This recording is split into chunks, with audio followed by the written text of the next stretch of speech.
spot. There we go. Okay, there we go. There's the old pump, and there should be a sock attached here. If I can just get that right angle to get it out. Oh, there we go. That's got it. It's a little awkward. You gotta be real careful. The sock actually comes out through the notches right there. And there it is. There's our old pump. There's the old sock. It actually doesn't look too bad. That's 250,000 miles right there. I'd be inclined to reuse that, but if we can get a new one, we'll replace the sock too. So we just have to get this old fuel pump out, and that's all there is to it, right? That's what was feeding this car. And now we're going to put one in that flows, what is it, almost twice as much fuel? Yep. All right, cool. Okay, it says Thai Automotive fuel pump. How many, what was the GPH on this? What's liters per hour? Liters. It's 155. 155, and the one that's in it is like 85? I think 88. 88, okay. So almost doubling the flow capacity. Yep. And it says Walbro on it. Okay, and guess what? The old one also says Walbro on it. It's kind of hard to see. Yep, Walbro. We've already got the fuel sock off. And then we got a whole new parts bag. So we got everything we need there to do the swap.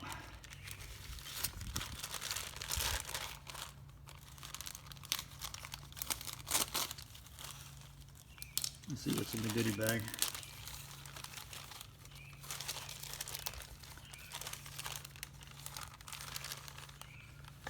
Oh yeah, all kinds of stuff. Okay, cool. Connectors if you need them. That's nice. New hose, that's good. New gaskets, gonna need those, sure. Hose clamps, and a new sock. Because I think you kind of destroy the sock when you take it off. Of course, who wants to reuse a sock that's got a 250,000 miles on it? But anyway, all right, I think we got all the pieces we need, so we're just gonna get this stuff swapped out. Yeah, that'll work. Cool. I noticed this sock is like rock hard and this one's like really soft. Yeah, I mean, you think about that's been submerged in gasoline for, over 30 years. It's done. Looks like they give you all the new clippy things too, right? The two different style clip retainers. Do you think that one used to be white too? Probably, yeah. It probably turned yellow with age, no doubt. All right, cool. I think we're also gonna take the fuel sender out and test on it because our fuel gauge doesn't work. But it looks like we got our work cut off for us today. It does, today. but it doesn't. It reads full all the time, but it'll read a quarter tank when it hits a quarter tank. Yeah, we'll take this out and ohm it and see if we can figure it out. Hopefully it's just a sender. We'll just put a new sender in it. Hopefully it's not that slosh module or any of that garbage.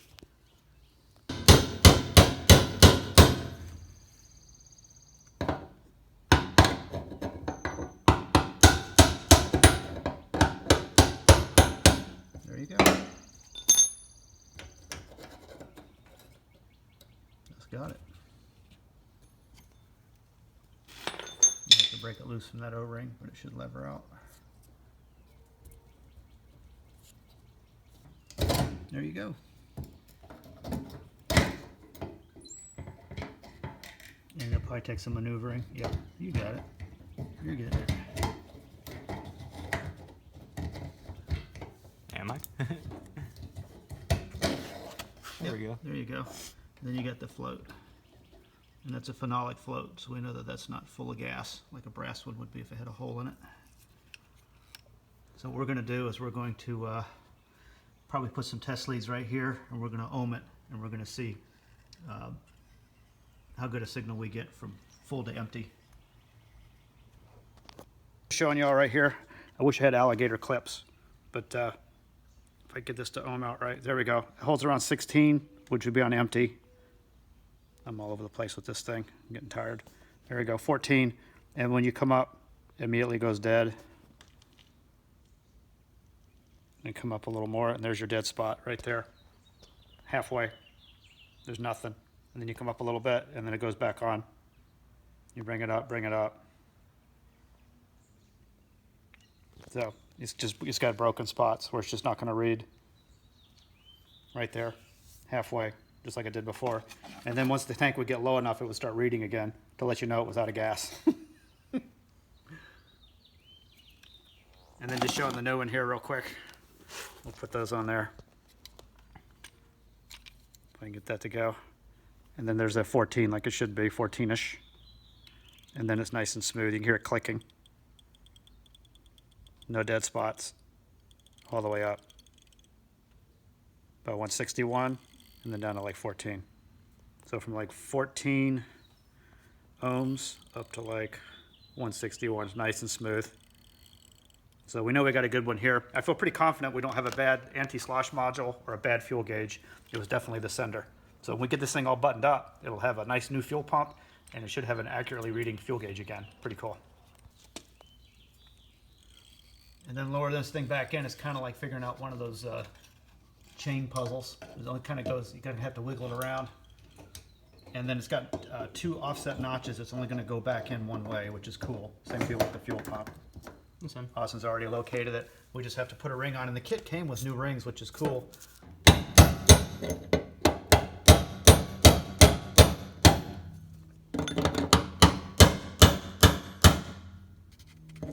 think I almost got it. Yep.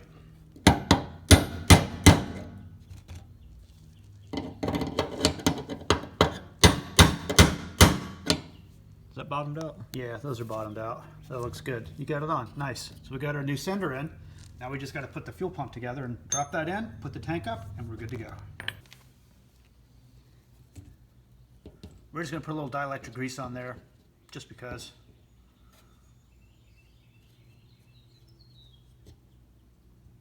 It can't hurt anything. Nah. And we'll reinstall our harness. There we go. That's good. All right, on to the fuel pump.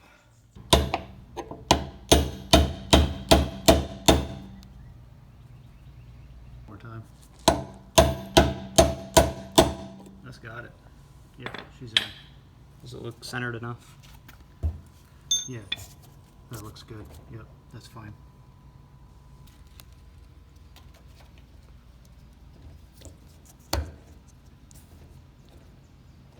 Okay, all we have to do is put the tank back in the car. We've got new fuel sender. We put a new fuel pump in the old unit. I guess, what do you call it? The fuel pump carrier, holder, whatever. And then we're going to take this old rubber donut off. We got a new one to put in on that because those are prone to leak. We definitely don't want to try to reuse the old one. Austin's going to manhandle that one off. Nice. Oh, that one's actually, yep. See that? Yeah. I think that may have just happened when I Yeah, pulled it. but it's old and dry. And you can, if you hold it on the other side, roll it over, you can see it was weeping for a while. So it was not perfectly tight. It's rock hard right there. Yeah. So we'll get a new one of those, put that in, put the tank back in. We should be good to go. We should have a high volume fuel pump and a working fuel gauge again. All right. Austin's looping up the new donut and just kind of doing a side by side. It looks like the replacement one, which is, I don't know if is it a Doorman or whatever it is. This was a, what was it, a O'Reilly's buy. Yeah. You can see side by side, they are just a little different. The new one has a slightly smaller hole, but it's just like a little rubber flap thing. But this part right here, the bevel part, looks fine, and the other part looks like it'll definitely go into the tank okay. So Austin's gonna have to get that to fit in.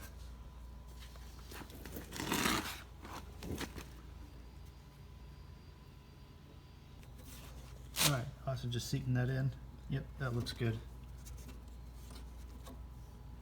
Yep, that'll be just fine. And this old fuel pump was one noisy bastard.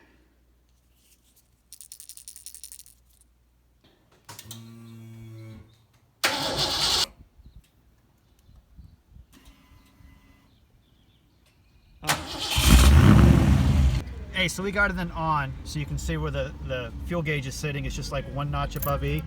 Austin's gonna put in like maybe half a tank, which is where the needle would never work. And let's see if we can get it to at least somewhere around the half tank mark and see if the fuel cylinder is working like I think it is.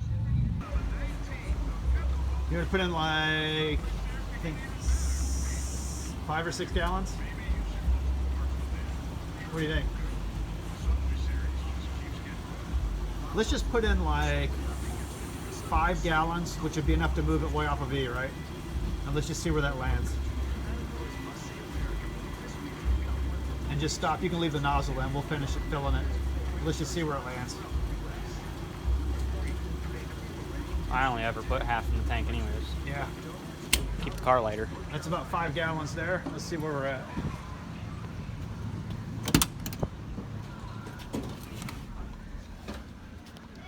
Here's the test.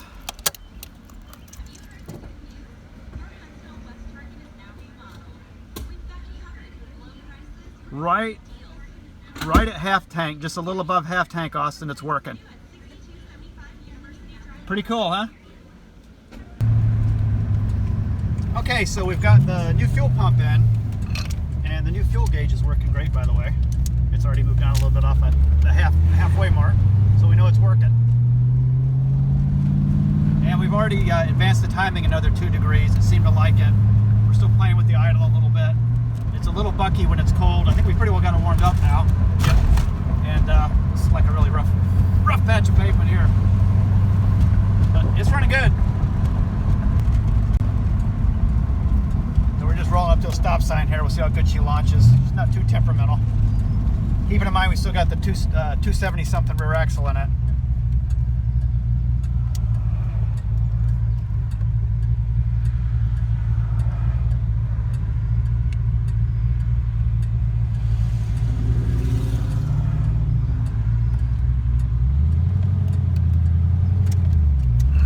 Not too bad.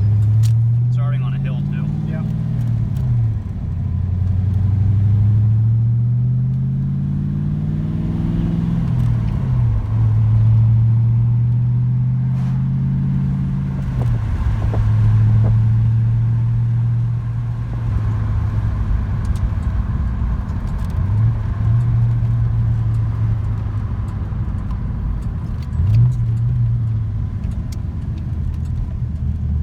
There's 1100 RPMs in second gear, no bucking. Yep, not too shabby.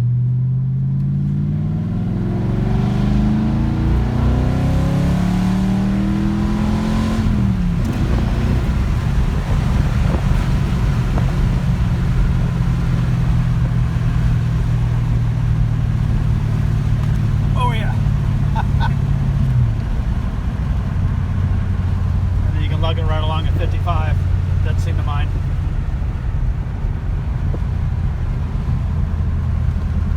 This XC270 cam is a little buck prone, but not too bad. When it's cold, it's awful, but when it's warm, it's not too bad. But also, the car's not tuned. Yeah, we haven't really tuned on it yet. We did get the timing set a little more advanced, and it liked it. With stock tune on the computer, it's doing this well. Yeah, the stock computer's handling all of this, which is amazing. So it hasn't burped one time, really, other than it's just a little hesitant when it's cold. I mean, you can just pop it into neutral, blow your hole, and it doesn't stall. Yeah, it won't stall at all. Just coast up to the stop sign. Of course, you know, keep the idle up because it's got the speed sensor. All Yeah, this stuff's hooked up. And it'll just drop a couple hundred RPMs. Yep. Hanging around 900, 850, something like that. And this is a holiday weekend, so we got a ton of traffic even up here in East Limestone. It's been really busy. Oh, that was smooth. That's nice. Just give it some pedal.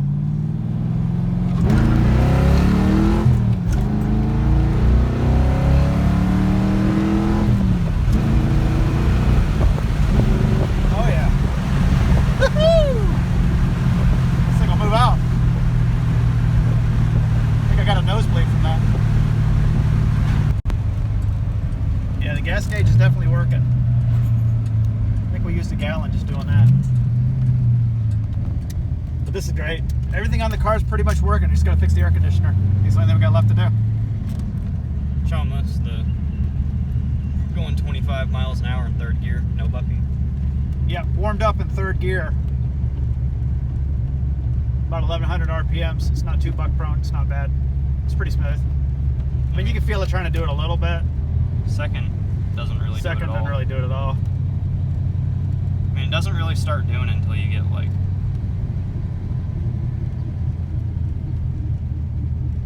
I mean, it's still not really doing it. You can feel it a little bit. Yeah, it's not bad. Barely. When it's cold, it'll start trying to bark the tires. Yeah, I had a big block Camaro that was like that. Had a Crower cam. That thing would just bark the tires unless you put it second or third through a parking lot if you're idling it.